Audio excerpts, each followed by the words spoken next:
Well, welcome everyone. This is the fourth part of a four-part series. And on uh, the soul's choice, the daily making of a bodhisattva with Linda Oliveira and Pedro. Linda has finished her two talks, and this is Pedro's last one.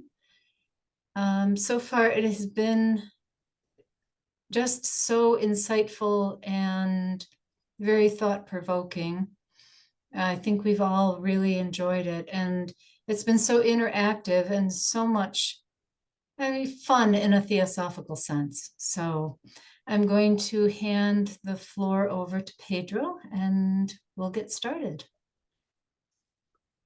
Thank you, Ananya, and good evening, everyone.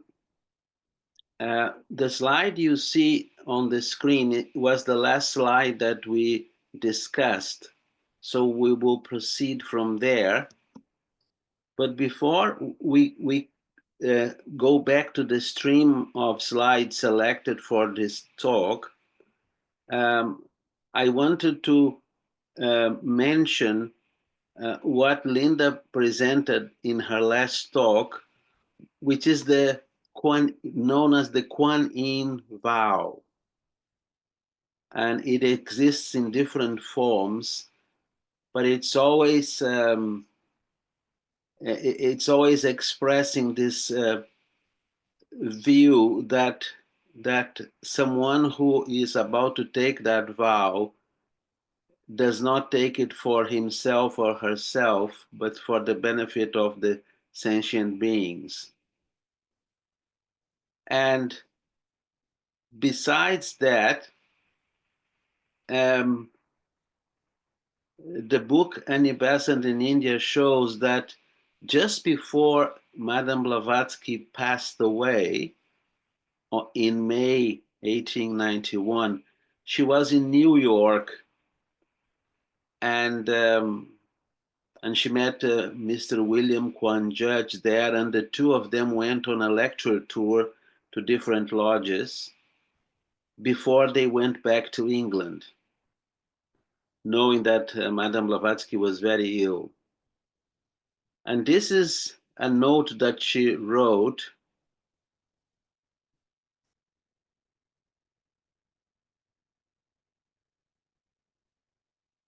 There seems to be some resemblance between her note and the Kuan Yin vow, obviously. And I would suggest that we read the next slide silently for ourselves. This is from her autobiography. You could see that the same spirit of the Kuan Yin vow, one would say, is present here. And her language is very forceful and moving. And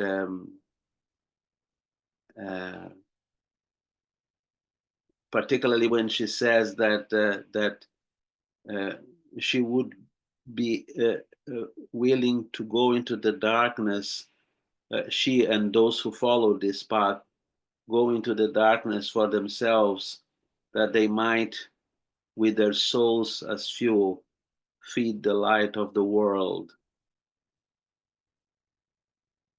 How do you respond to such a statement? Well, there really is no separation. So I think that we are definitely our brother's keeper, and whatever we have belongs to the whole.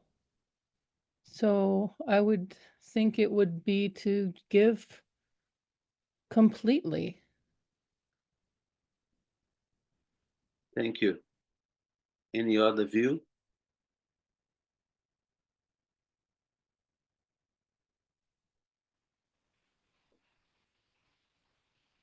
You see that this statement reflects the kind of person she was.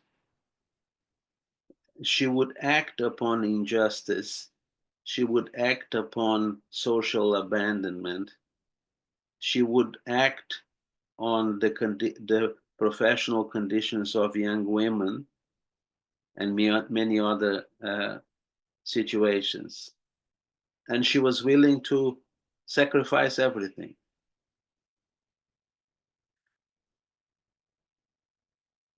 Maria?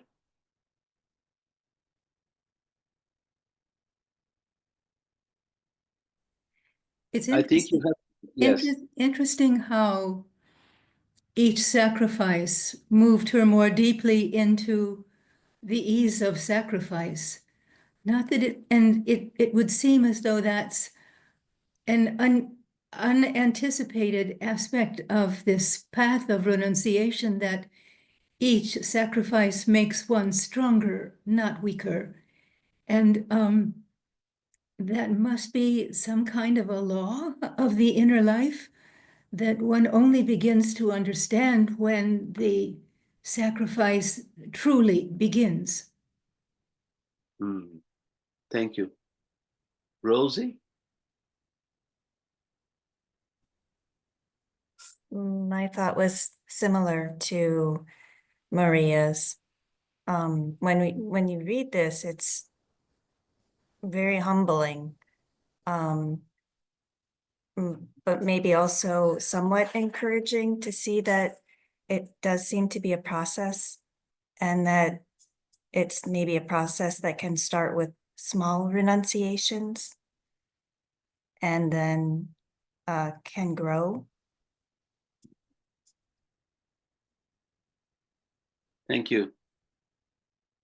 I thought of bringing this to this presentation because I think this is a very emblematic statement of Annie Besant and the kind of attitude she had towards the world and people and those in need and so on.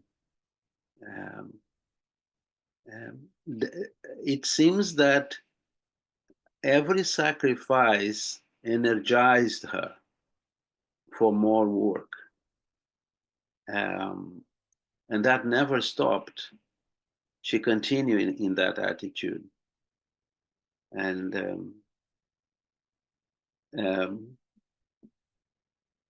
I was told by Radha Burne, who was present at this discussion in Brockwood Park in England, the educational establishment that Krishnamurti started in the 1970s. He was saying that he was reminiscing about the time he was still in the TS, and he said that of all the theosophists present at that time, the one who was closest to him to complete self-transformation was Annie Besant. And then someone in the group asked him, why? Now I have this, I have this theory that whenever you ask a question to a wise person, you cannot predict the response. And as a response, Krishnamurti said, because you don't have any idea of how great her capacity for love was.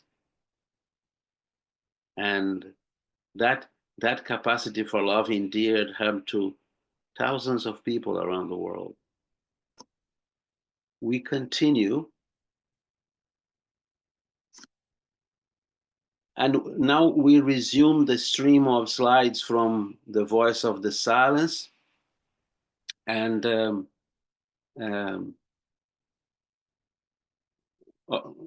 we welcome the participation.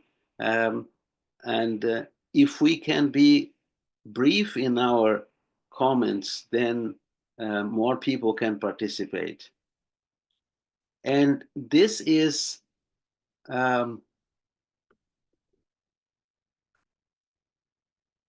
verse 120 from the second fragment. Great Sifter is the name of the heart doctrine, O disciple. How do you understand the expression great sifter?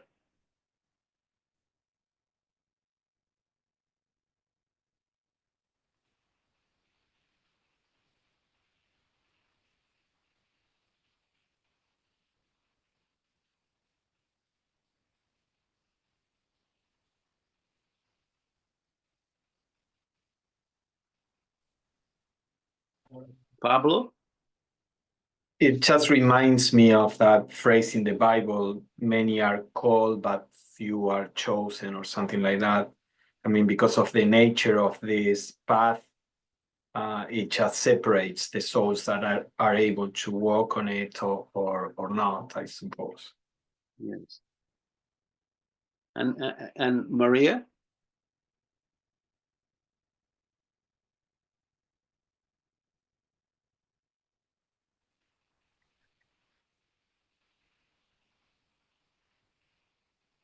You may have to unmute yourself.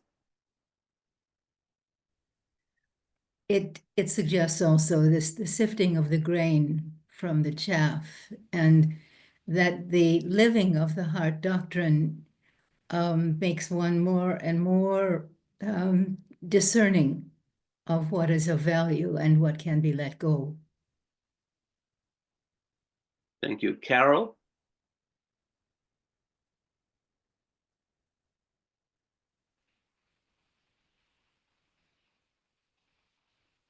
Did that work?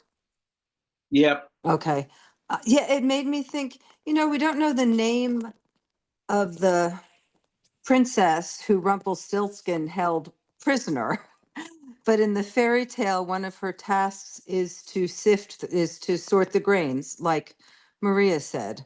And I think looking at ourselves and sifting what is our neurosis, what is our personality, what is our ego, from what is our true self, is the job of sifting.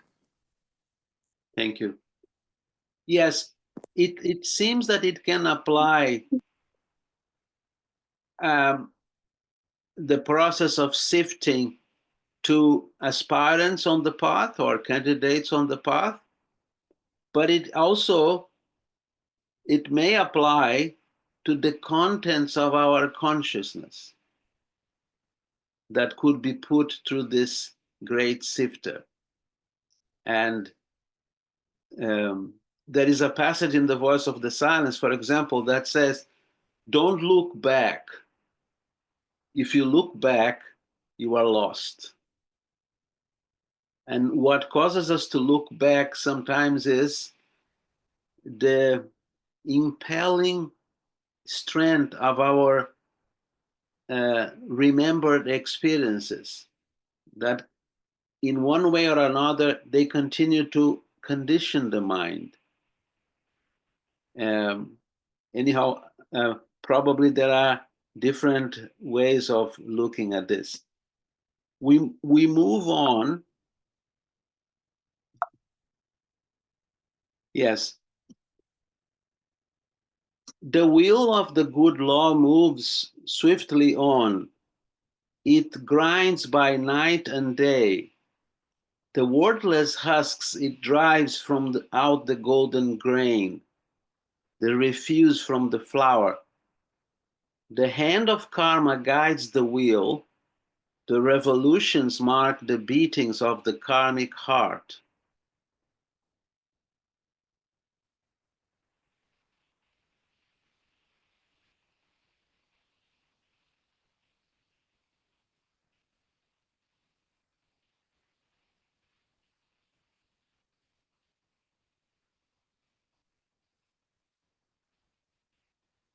How do you understand the first sentence? Sorry, the first two sentences. The wheel of the law, the good law moves sweetly on. It grinds by night and day.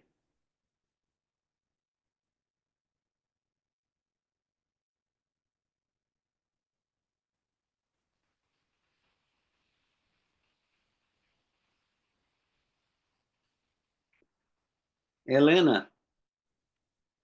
Hi, Peter. Hello. Actually, I was thinking in terms of, even from the earlier slide, I was thinking in terms of someone who bakes bread or bakes a cake. The first thing you do is you have to sift, and what it does is it removes the coarser particles. And going on into this passage, it seems that it's the good law, the law of karma, that really helps us to drop away all the crude um, uh, things in our nature, whatever needs to be smoothened out or refined. So that's what I thought about when I was reading this whole thing. And it is really karma that teaches us that constant pain that we get from the hard knocks of life. Thank you. Being more, trying to probe a little bit more deeply, how do you understand the expression, the good law?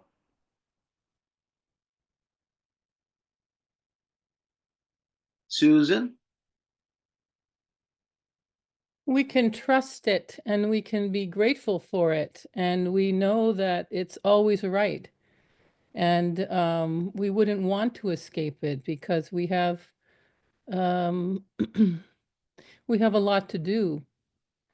But that's true for everyone. We don't need to fear it. We trust it. We love it, and we know that it's true and good. Thank you. Sue? Yes, so I had a comment about the worthless husks and the wheel of the good law. So there's a wheel like a miller's wheel that will turn with the windmill and break things down.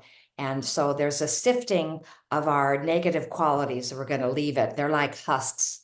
And we're going to find the internal grain of our truth and our heart and that kind of thing. Just want to point out, though, in the Kabbalistic tree of life, it's very similar with these husks, that they can be our negative qualities or even our attachments. Like you mentioned, don't look back. Like Lot in the Bible I think it was Lot who looked back on the burning city, and was it him or his wife that turned to salt?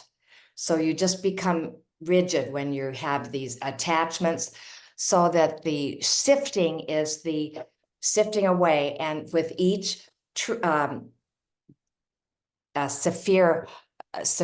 on the tree of life, the Kabbalistic tree of life, they're like, they burst as the light of God comes down, and the husks from the bursting is the same kind of thing. It's parts of us that we are needing to shed and not be attached with over. Thank you. Maria? The wheel of the good law is a beautiful phrase. And for me, mystically, it suggests the timeless entering into time.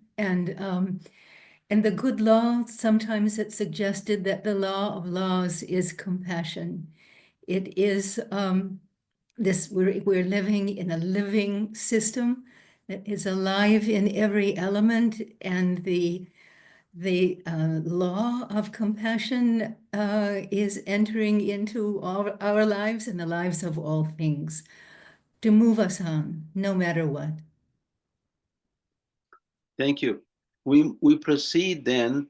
So the operation of the law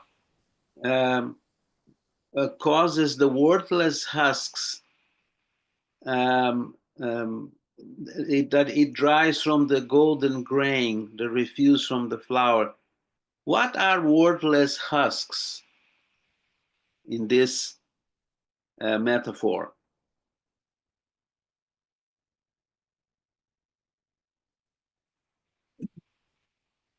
Jim, do you have a comment? Oh, I would just say it's our ignorance, our wrong conceptions, our actions that are not in accord with righteousness. So I think that's it. That's all.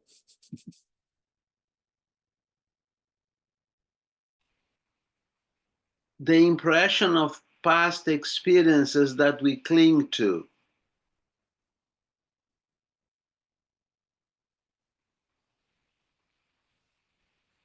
I have received an anonymous notice that my internet connection is unstable. Can you hear me?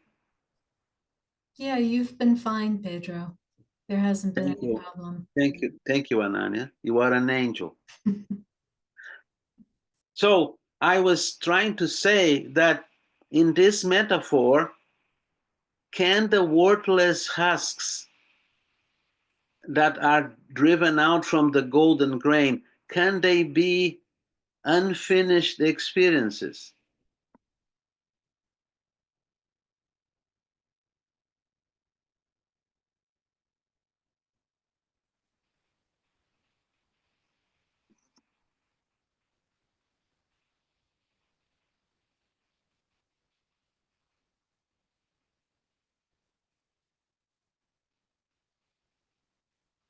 Carol, What do you mean by unfinished experiences? I'm talking about the experiences that we have that left a residue and later on cause disturbance in our subconscious mind. You mean like PTSD, that kind of thing that the Well, experiences? these are extreme cases, but some of us may have experienced this. If there is an altercation between two people, normally that altercation ends in time, hopefully. But even when it does ends in time, the impressions of that do not end easily, and they stay in the mind, and therefore they may cause disturbance. And here, probably these are instructions for a candidate on the path that has to move on past these experiences. This is just my provisional view.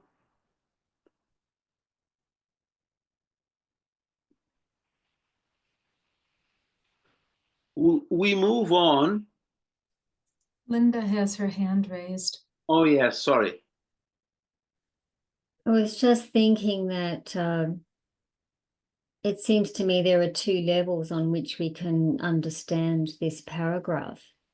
And from one point of view, the worthless husks may be regarded as the imperfections which are not required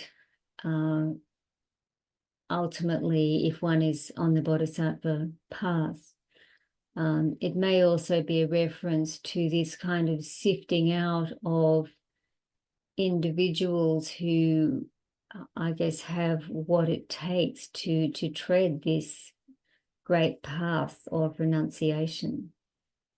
And it may be a reference to individuals who are not going to follow the Bodhisattva path, at least in this lifetime.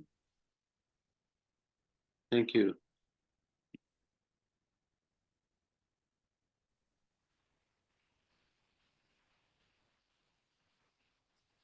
Eneida, do you have any comment? Yes, I was just going to say that at a basic level, like a psychological level,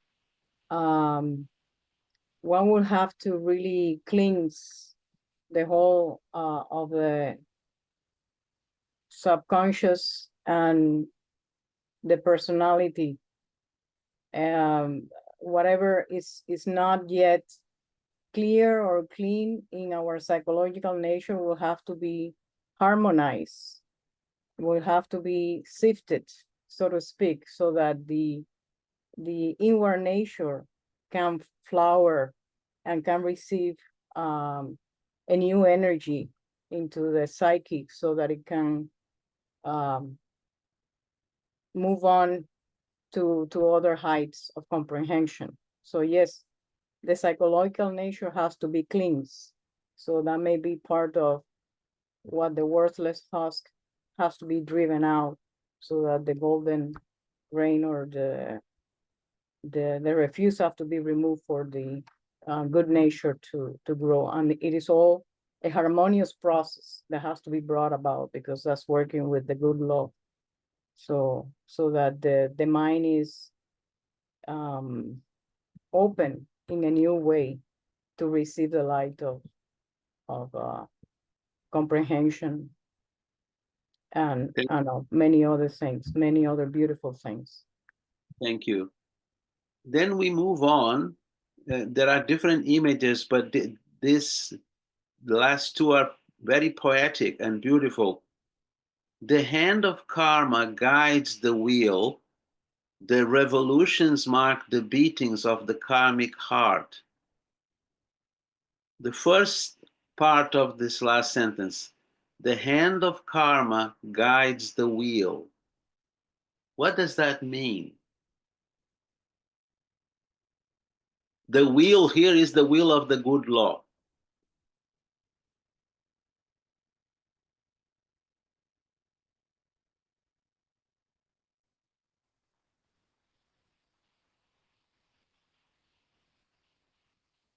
Pablo?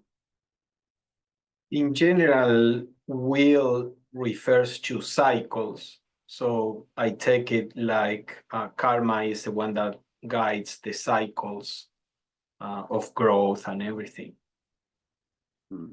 Thank you. Any other view?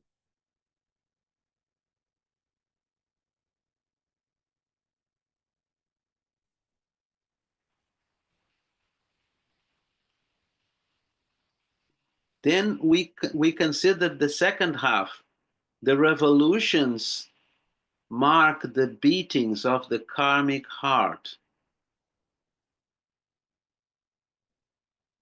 What is your idea of the expression the karmic heart?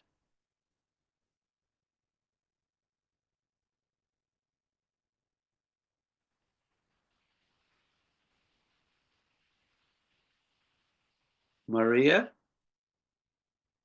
It may have something to do with the fact that the cycles, of course, are rhythmic, and they're rhythmic for each soul within a range that is natural for the human being.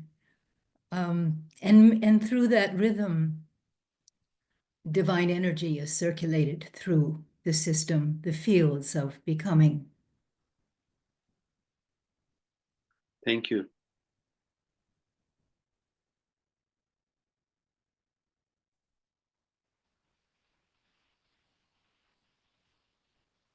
The word karma literally means action, but in theosophical literature, it implies perfect justice, not distributive justice only, but perfect justice.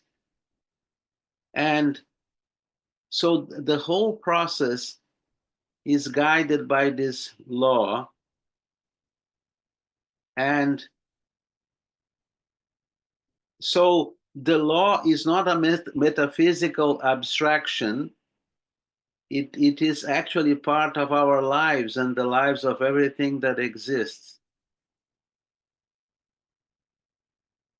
My question now is, do you think for someone who is trying to tread the Bodhisattva path, this may be an indication that that individual needs to become one with everything that lives?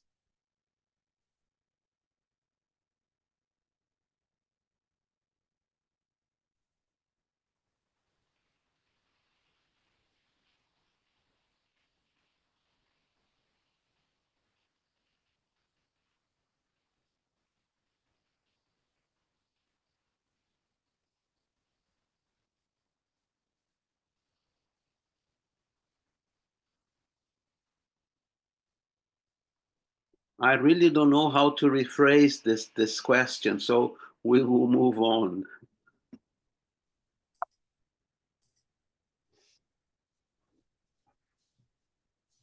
Oh, sorry, Sue is there. And then Susan. And then Ananya too. Well, I think maybe people might not want to hog the time. I know I do in terms of not responding. So the now forgive me, what were you talking about? What was the question about the wheel of the good law? Oh, union with Yes. all. I think we're developing that all the time, and it's a goal to have total union maybe when we're very advanced, because we've got to live in our bodies with our own personal interests, and we've had so many incarnations of, you know, having the personal self in control. But I think ultimately, yes, you can keep in mind that oneness, but it's easy to forget it when there may be something that we feel was unjust done to us and we may get defensive or whatever, and then we may lose that. But I do feel like that's what we're striving for and possible over. Thank you. Susan? Coming. Okay. I think that we can't be becoming it. We are it. It was never any other way. So I think it's realizing that, and it is not forgetting it, but it's also recognizing that there is nothing else. And that oneness is what binds us and fulfills us. And Thank you. Ananya? I was going to say, in order to even start treading this path, there has to be this sensitivity toward every type of life, all sentient beings, and everything is sentient.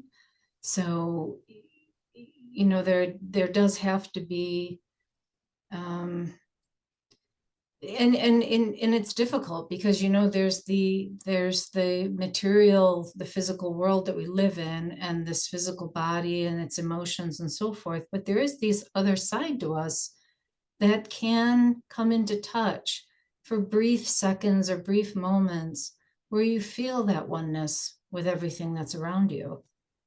But it's the whole thing of being able to focus on that much more and let that higher self be the Lord of the lower self. Thank you. Let us proceed. These are two twin verses. The Dharma of the eye is the embodiment of the eternal, the non-existing. The Dharma of the heart is the embodiment of Bodhi, the permanent and everlasting. I thought it would be perhaps relevant to consider, before we examine these verses, to consider the meaning of the word Dharma.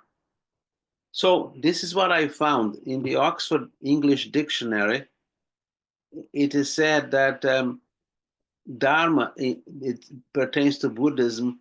Each of the 18 personal qualities considered to distinguish a Buddha, the doctrine or the teachings of the Buddha, in various religious, philosophical, and cultural traditions originating in India, the eternal law of the cosmos, inherent in the very nature of existence, universal truth or law, especially as proclaimed by the Buddha, in various religious, philosophical, and cultural traditions originating in India, a distinctive aspect of truth or reality, and also a spiritual path.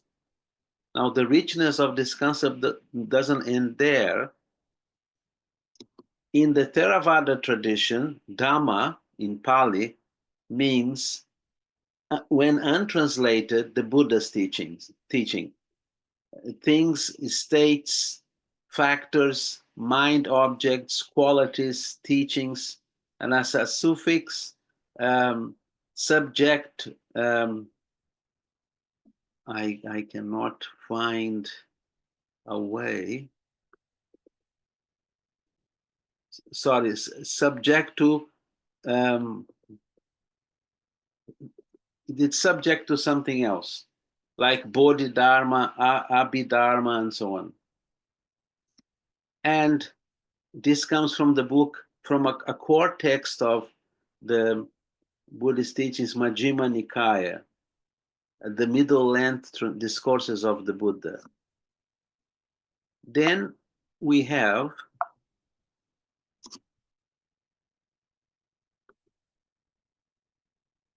in Hinduism, Dharma is eternal law. And this source, which is the Wisdom Library, a very resourceful website, there are three kinds of Dharma. The supreme Dharma of all, Sarveshu Anuttara, that means Nirvana. There is a passage in one of the sermons of the Buddha that says that even a blade of grass is destined to Nirvana. Then another meaning is the means of attaining Nirvana, Nirvana Prapti Upaya. That means the Noble Eightfold Path. Arya Astanga Marga. All good works, Subhasita, truthful words, Satya Vakana, promoting the Eightfold Path. So, if we can come back to the original verses, the Dharma of the I is the embodiment of the external, the non-existing. How do you understand that statement? Rosie? One thing that comes to mind from the previous slides is the Dharma of the I doctrine. Dharma in the sense of the mind contents. So if we think of the Dharma as the contents of the mind. Thank you. Those are the external and the non-existent contents. Thank you. Any other view? Maria?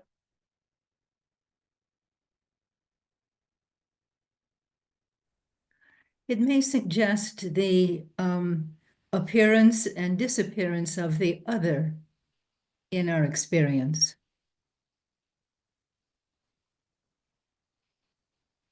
You said the appearance and disappearance of the other. Yes. Thank you. Any other comment on this verse 1 to 7?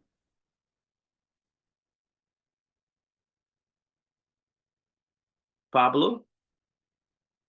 I tend to interpret Dharma there with the meaning of just teaching.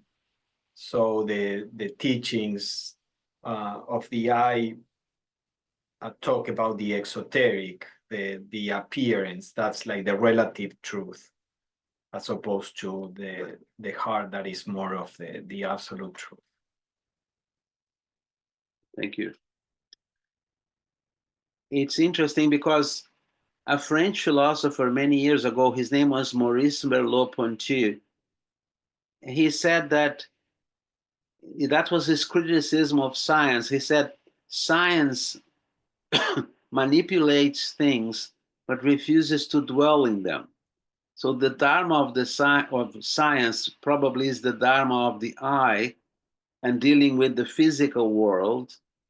And I am reliably informed that consciousness for neuroscience is still considered a hard problem.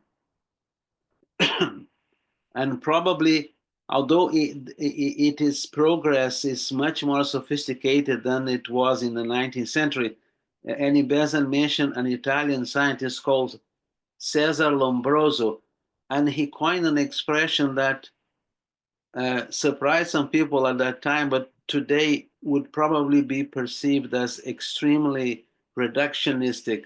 He said, the brain secretes thoughts in the same way that the liver secretes bile. It's a mechanistic view of the consciousness. And I have looked at this verse 1 to 7, and I don't find any contempt for it in the context of the book. It's just stating what it is, that the Dharma of the I doctrine or knowledge or head learning is to deal with facts, with the reality of the world. Now, Can we move on to the second verse, 1 to 8? The Dharma of the heart is the embodiment of Bodhi, the permanent and everlasting. Madame Blavatsky has put a little asterisk there near the word Bodhi to say, Bodhi is true divine wisdom. Any comments? Kristen? Yes? Hi, everybody.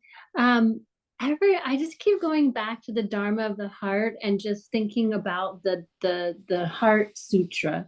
And I don't know how much that's embedded in this. So I just wanted to pose that. I just can't help but kind of linking the two potentially. Thank you. Any other view?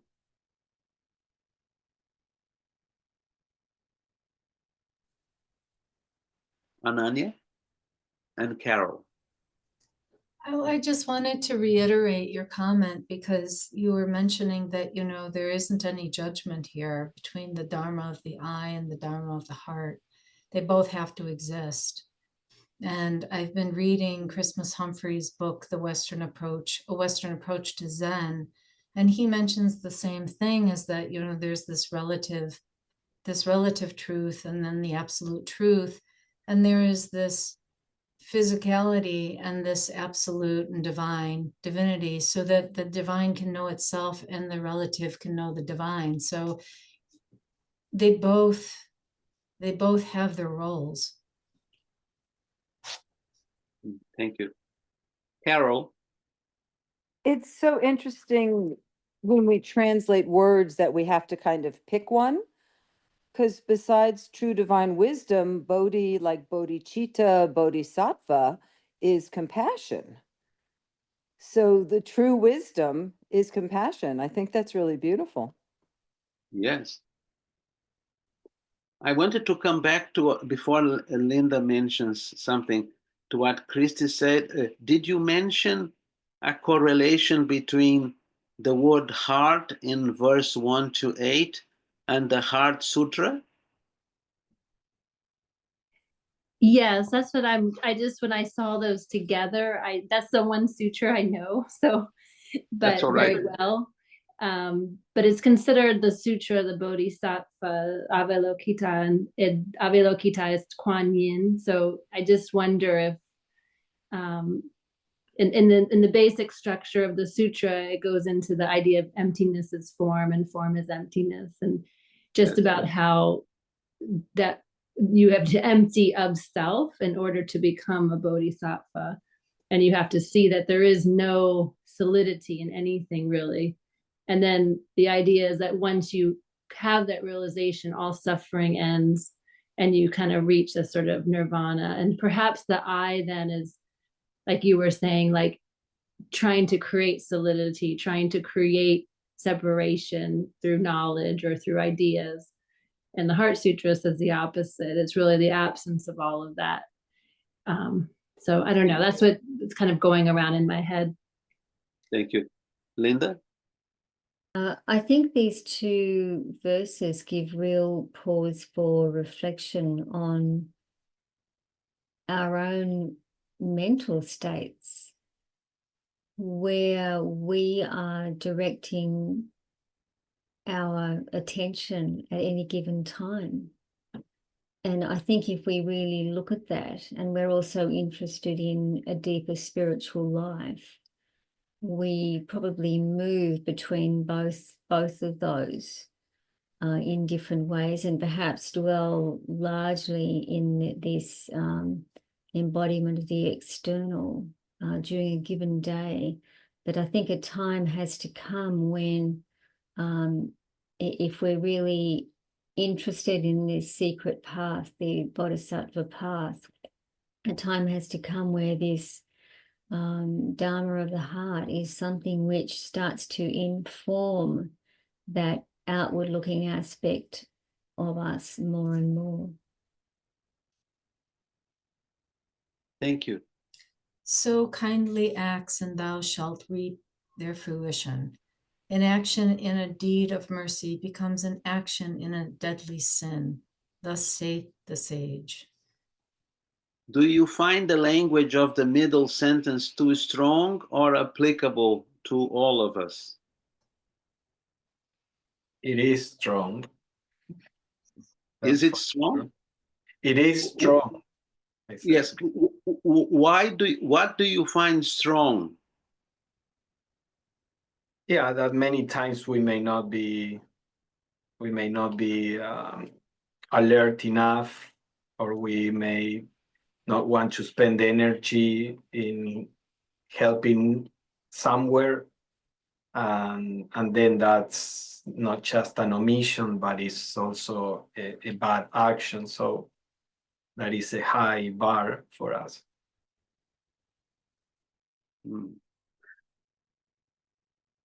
Elena? In some ways, it is.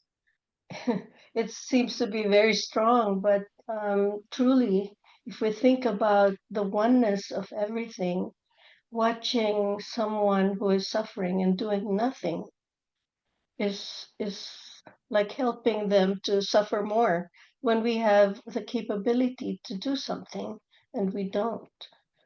Just a footnote here. The word sin may not be interpreted in the traditional Catholic way of a sin against the Holy Ghost and someone, but it could be interpreted as a sin against Dharma.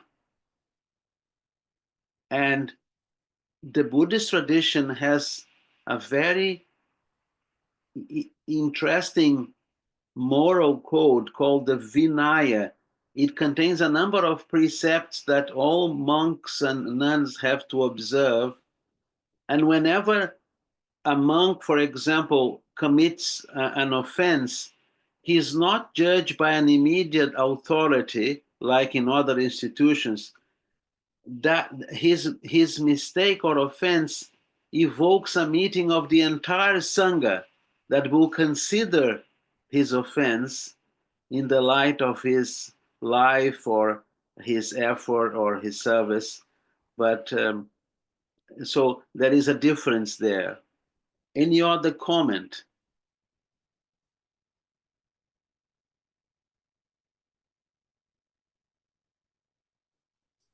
Mihaela? Michaela? Yeah, what came to mind was vairagya, that I myself need that wisdom to know to act, when to act, and to know the difference between my lower self idea of helping and true help. So I think vairagya, the discernment, that to know to discern when it's the time to act or not. That's what came to me. Thank you. Maria? Yes, my thought was similar to Mihaela's, that we are really called to be aware of the need for our help in a situation where there is suffering and we're in a position to help in some way. But that doesn't mean that we're going to help or be able to help physically. But the fact that we note it in the mind, and the mind and heart come together in a kind of response that may be invisible to others, but we can feel the response in us in an appropriate way. So the whole question of being still in the face of suffering has many levels. Thank you. All right, we will proceed. Can I ask Maria to read this verse? Shalt thou abstain from action? Not so shall gain thy soul her freedom. To reach nirvana, one must reach self-knowledge, and self-knowledge is of loving deeds the child. Thank you, Maria. What is the link between abstaining from action and soul freedom? Christine? Well, I'm just wondering here, I sort of want to think about what action means, because I think that word itself can have several meanings. I think there can be some interior actions like prayer and just other things we can do. It's not necessarily an action to, it may not always manifest outwardly as a fix for that suffering. That makes sense. Thank you. Any other comment? Yes, I have one. Yes, Jim. This sentence reminds me of the Bhagavad Gita, of Krishna who didn't want to go to war with his relatives, and Krishna and Arjuna had quite a dialogue about it, and ultimately Krishna revealed to him that he couldn't abstain from action; he had to perform the action which is required of him. Thank you. Someone once made mention that the dialogue, particularly at the beginning, the dialogue between Sri Krishna and Arjuna was the longest psychotherapy session in the world. So perhaps we need to inquire into this. Is there a link between abstention from action and the freedom of the soul? The verse seems to indicate that there is, and then it seems to it gives name to that freedom as nirvana, which is a word. It's a word that simply says blown out, extinguished. And it seems to apply, according to a number of authors, it applies to the sense of separate self. So before one reaches nirvana, one has to reach self-knowledge. And here comes this, one of the most poetic expressions in the entire theosophical literature. Self-knowledge is of loving deeds, the child. Comments? Elena? Pedro, I'm still thinking about the quote from Annie Besant that you put up earlier, where it's not just renunciation. There is also the latter part of that quote where there's the actual going forth into the darkness. So there's not just giving up, there's an actual need to do something. The expression self-knowledge seems to indicate that it's an individual affair. It is myself with myself. But what the verse is saying, that in order to reach self-knowledge, in order to reach nirvana, you have to reach self-knowledge. And self-knowledge is of loving deeds, the child. Any further comment? Carol and Susan. I think it's important that the self is capitalized, that it's not just understanding your own psychology, it's really knowledge of the ultimate, the one, the unity that we were talking about. I mean, that's nirvana, right? It's the blowing out of the personal ego and the personal self, which makes more sense if you look at loving deeds, because you're really habituated. I think that's the real, it's not a deadly sin from one standpoint, but from another, if you really want to be a bodhisattva, then helping others is just natural. And loving Thank you. deeds, yeah. Thank you. Susan and then Eneida. I was going to say basically the same thing. I think that it's just a state of being where your perception of the world is about where the need is. and you may not be right all the time, and your action may not land, but it's far better to be available and make yourself useful than to hold back because you don't know if it's the right thing to do. And there's always just simply connecting with another human being, tracking where they are, and even a smile can change everything. So you don't have to do something grandiose. You simply have to be present. And if you're present, then need is all around us, all the time. And there's, plenty to do. Thank you. Thank you. Eneida? Yes, I think that this statement also points to the integration of karma yoga with bhakti yoga and with jnana yoga, in the sense that actions that are done with care, with devotion, with loving kindness, will bring you some deeper knowledge of the unity of life, and therefore will inform you about your true self. So,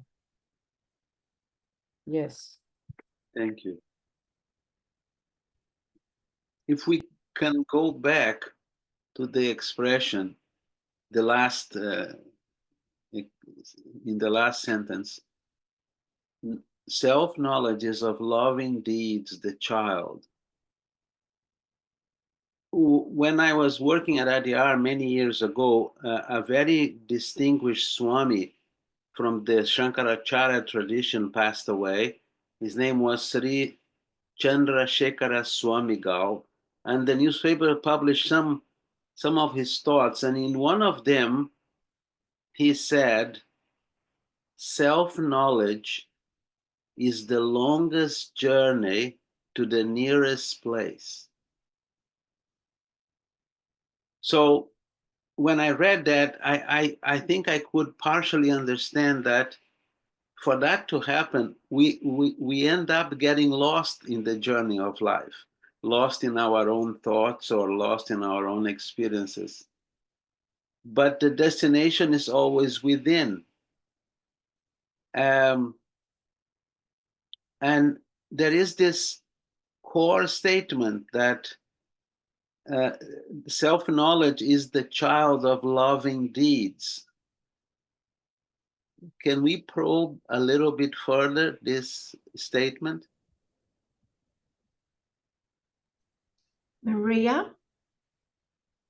The key word here for me is loving, because in loving, when there's nothing but loving, the lover and the beloved have become one. And in that experience, which for us is not so unusual, we have flashes of this wonderful sense of unity all the time. We're just not quite so aware when something like that happens and there's just the loving. Wisdom is born from that. It's a touch of the divine that has all of a sudden been awakened. So little by little, we begin to know what it is to this state of oneness. Thank you. Yes, Kabir mentioned something. He said, when the I, the mine, and the me are gone, the work of the Lord is done. So next one, Luz.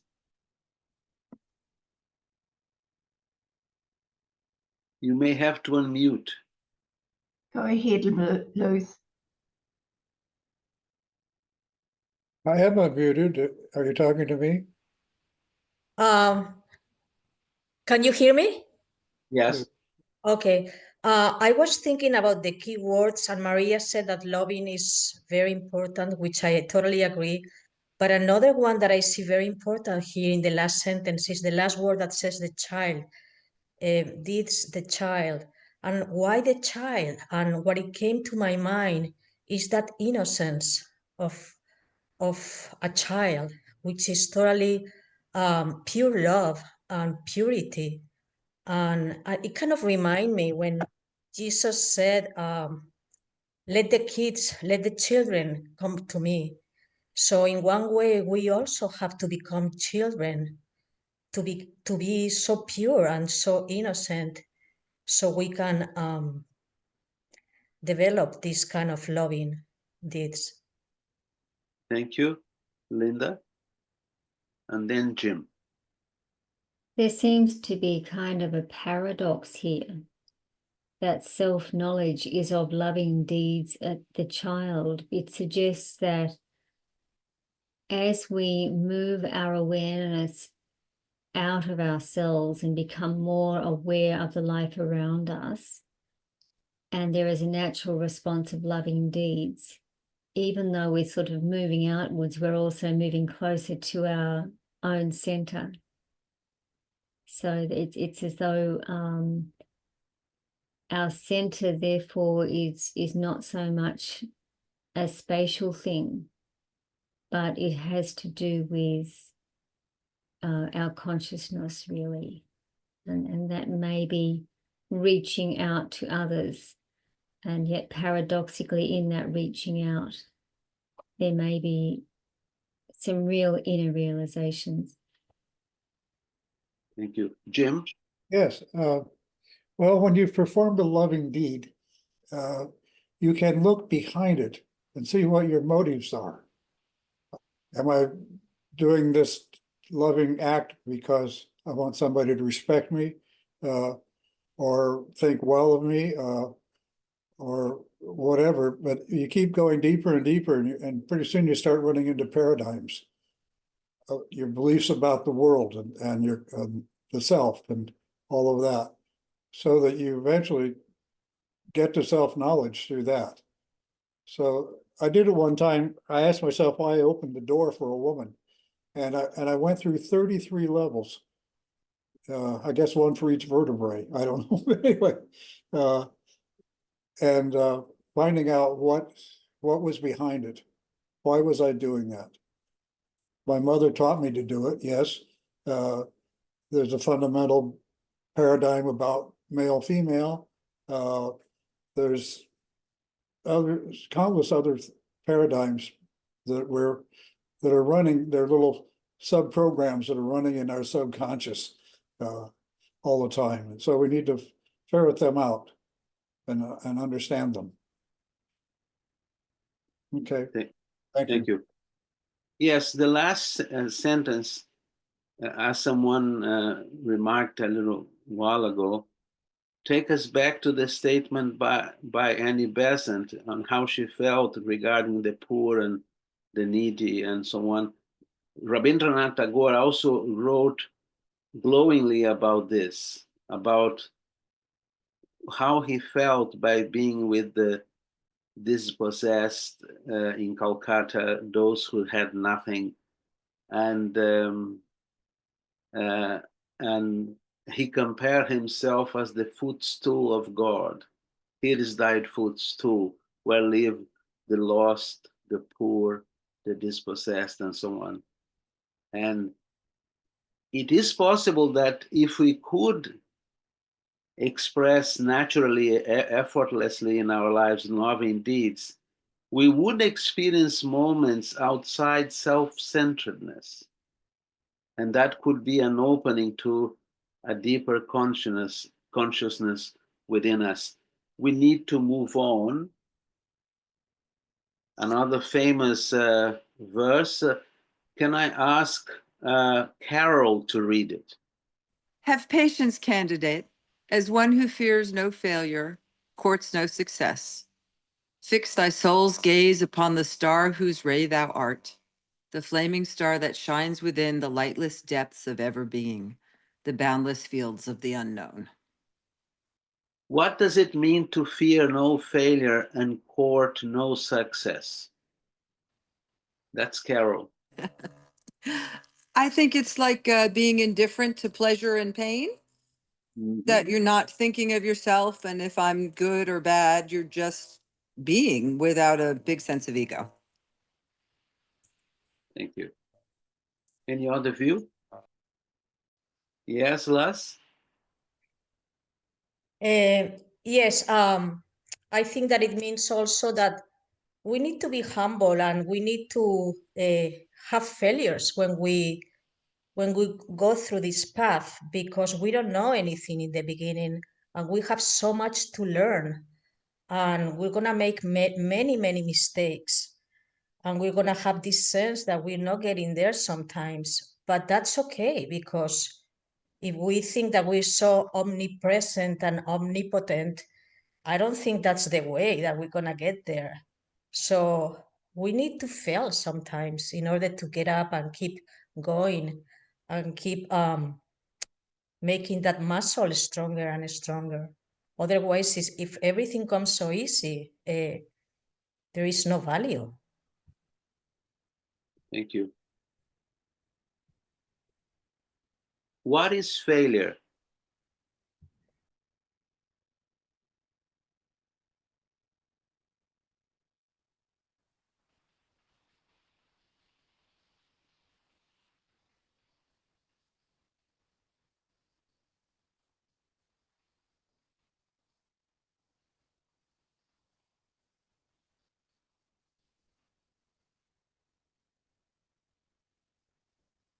Maria? Yes? It's mostly in our imagination. It's like being in a room and having these two people in there, one named failure and the other success, and neither one of them, both of them are distracting you from the present moment. If you want to keep, that kind of company in your mind, you may, but they just interfere with what's going on at the present moment. Thank you. Any other view?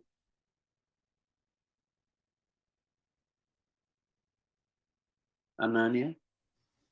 It's interesting. This is happening to me yet again. I've read this line, so I've seen this paragraph so many times, but I'm reading it completely differently this time.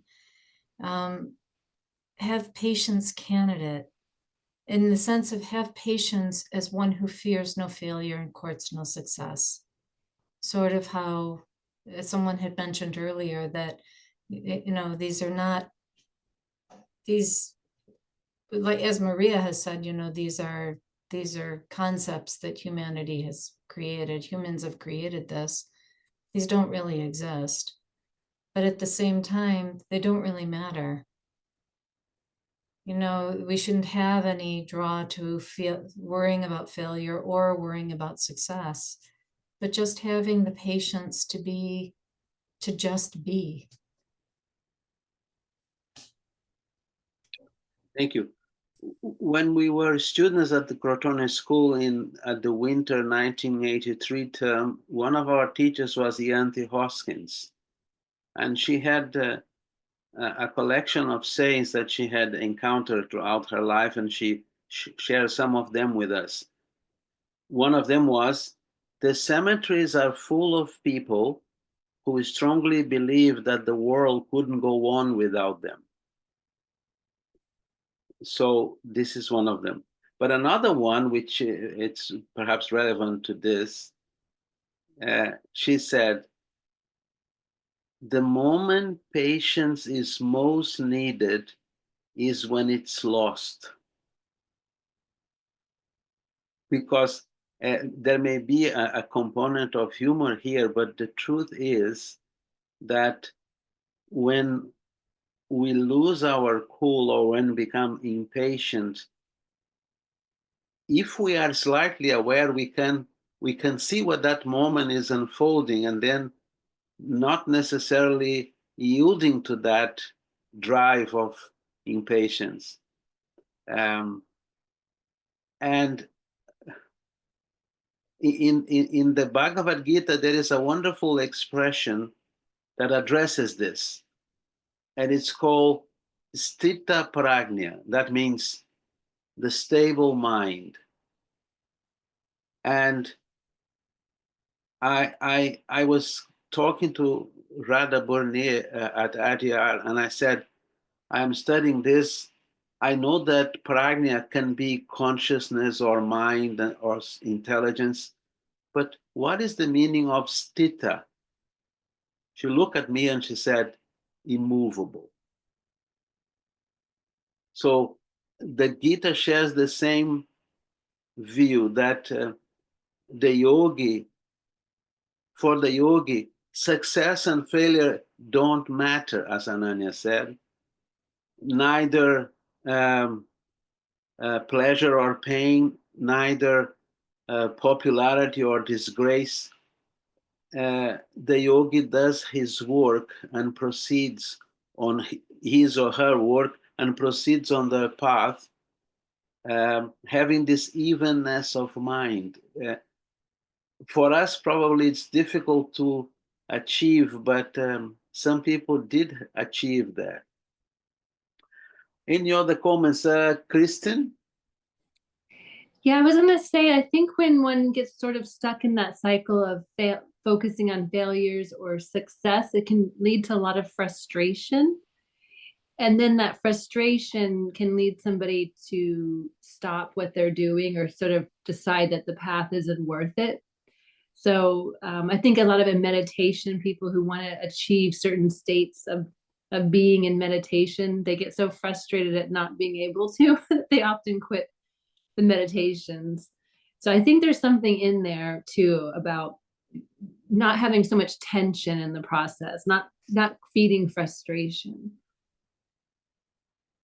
Thank you. One of the last books I translated for the Theosophical Publishing House in Brazil was a book by Paul Repp called Zen Bones and Zen Flesh, with authentic Zen Buddhist stories. And one of them is of a samurai who visited a Zen master. This samurai was a warrior, and he had an armor around him and his sword and so on. So he had to remove his boots to get into the Zen master's house. He had to lay down his sword on the floor, and then he asked the Zen master, "Can you show me the gate to heaven?" And the Zen master said to him, "Can I offer you some tea first?" Now, the samurai was expecting something else, but he agreed to that. In the second visit, the same happened. He removed his boots, he put his sword down, he approached the Zen master with reverence and said, "Please teach me the way to heaven." The Zen master again offered him tea, and there was a tremor there in the samurai. He said goodbye. In the final visit, boots out of the house, sword on the ground, he comes to the Zen master and said, "Please teach me the way to heaven." The Zen master said, "Can I pour you some tea first?" That was too much for the samurai. And in the glimpse of a second or a nanosecond, the samurai looked at his sword at the door because he was impatient and angry. Now, if you look at that sword in the presence of a Zen master, you are gone, because the Zen master was aware. So the Zen master laid his head on the tea table, looked at the samurai and said, "This is the way to hell. Strike." And apparently that had a transformative effect on the life of that samurai. I'm not saying that we are going to experiment things like this in our lives, but fear and failure may be just actors, as Maria suggested. Can we proceed? We are very close to the end.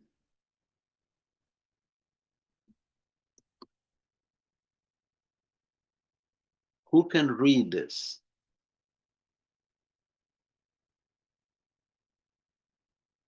Is there any volunteer? I'll read.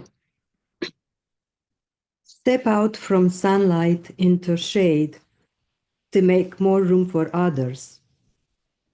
The tears that water the parched soil of pain and sorrow bring forth the blossom of the fruits of karmic retribution. Out of the furnace of man's life and its black smoke, winged flame arises. Flames purified that soaring onward, net the karmic eye. Wave in the end the fabric glorified of the three vestures of the path. Thank you, Mihaela. Just to give you a brief mention, these are the three vestures. Madame Blavatsky deals with them in detail: Nirmanakaya, Sambhogakaya, Dharmakaya. In some commentaries, they are supposed to be aspects of the Buddha nature. A Nirmanakaya is an adept that doesn't have a physical body but remains close to humanity to help her. A Sambhogakaya is the body of bliss, which to some extent removes the individual from contact with humanity. And the Dharmakaya is the body of truth. And that person doesn't become available to humanity anymore. Going back to verse 140,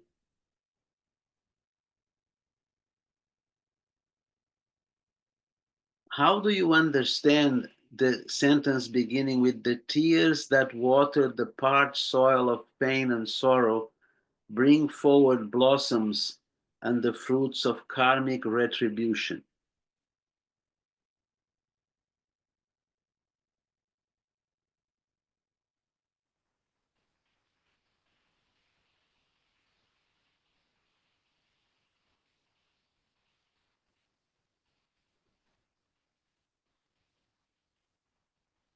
Susan?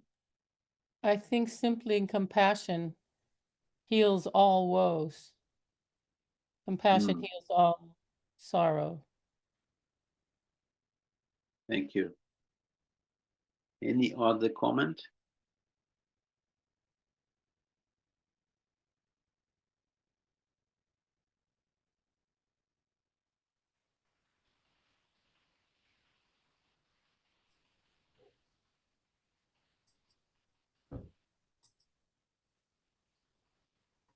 Ananya?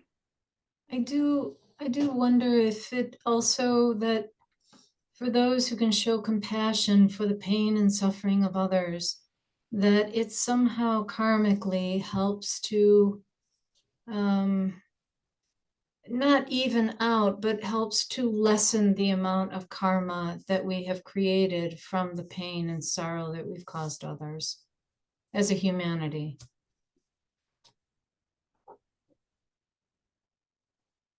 Thank you.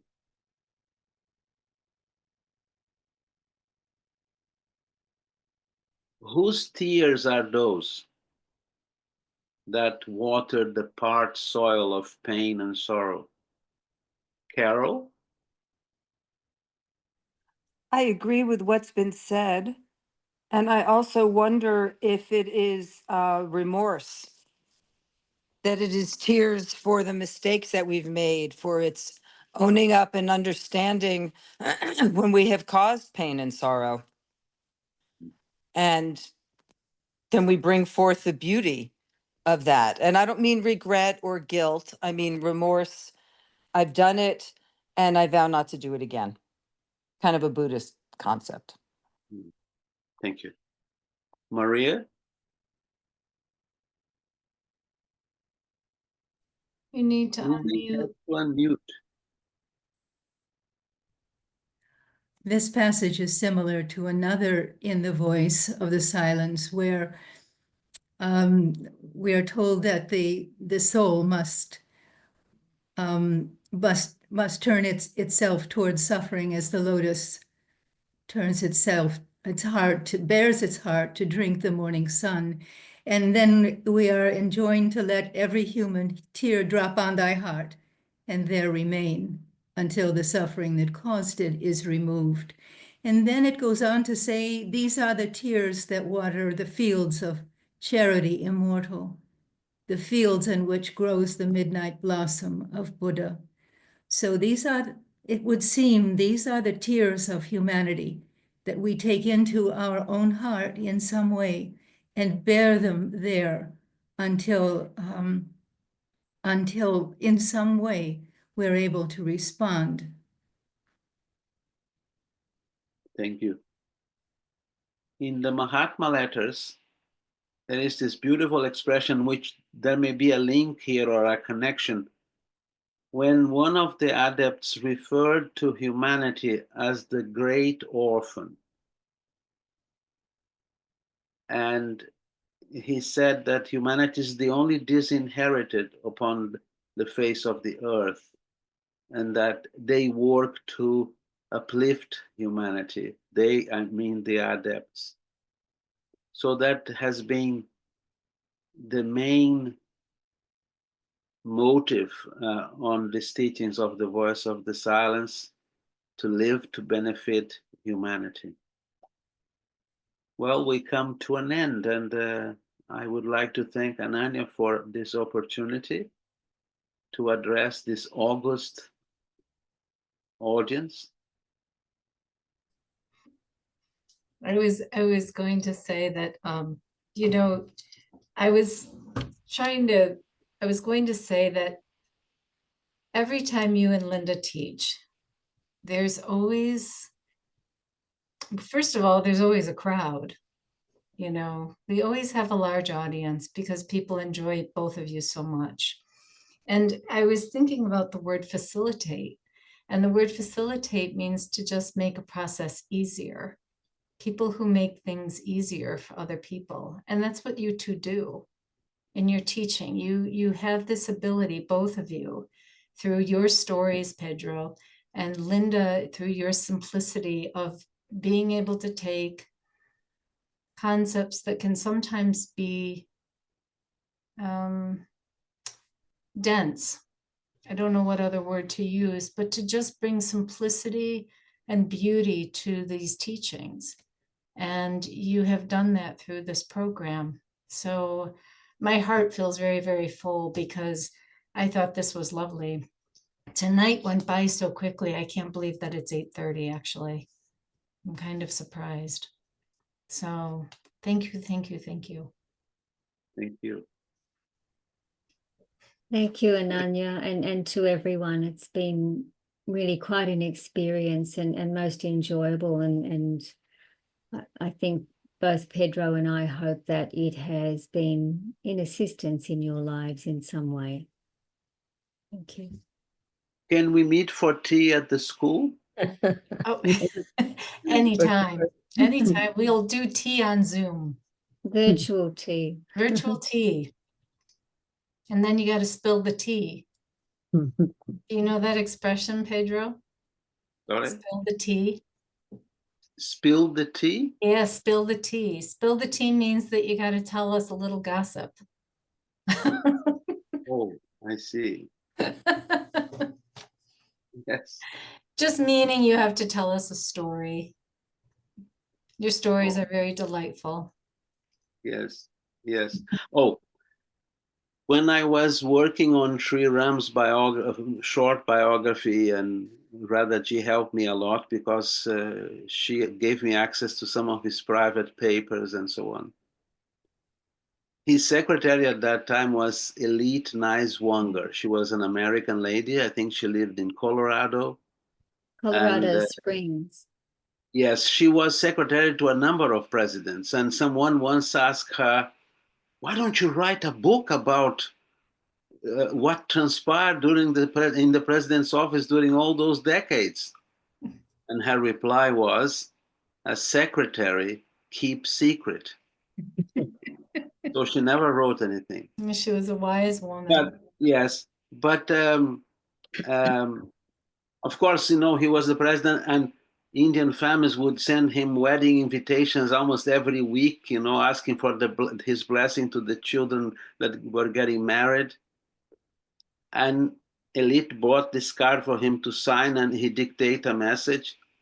And then he said, "This is not to be sent. This is I'm just writing for you to read." So in the formal card, he said, "All very best wishes for your life in common," and so on, or something to that effect. But in the second note, not to be sent, he said, "And lots of courage if things don't go well." Mm. So he had a kind of a dry sense of humor. Yeah, And he happened to be your grandfather. he did. He did. And I'm very, very grateful to you for the book that you wrote about him, because I didn't get to know him very much. I just knew him as a child, but I'm glad that what I felt as a child was validated by so many other people. And Pedro's talk on En Sri Ram is on archive.org under Katona School. And so it's really good. Really? Yeah, Yes. Yeah. This is the last thing. You have to go to bed or to a cup of tea. He was in an European Congress of the TS in the 60s, and the general secretary of the Icelandic section approached him and said, "Mr. Sriram, is there a way that you could sum up your entire teaching in one sentence?" He said, "I can try." So the next day he came down from his room for breakfast, and he had a little piece of newspaper, the lower margin of a newspaper, which he detached. There was a sentence there. The sentence now has become slightly well known. He said, "When you are one with every heart that beats, you are nothing in yourself." And apparently the secretary of the Icelandic section realized that he got much more than he bargained for. So, good night. Right. Well, thank you again. And thank you everyone for your attendance.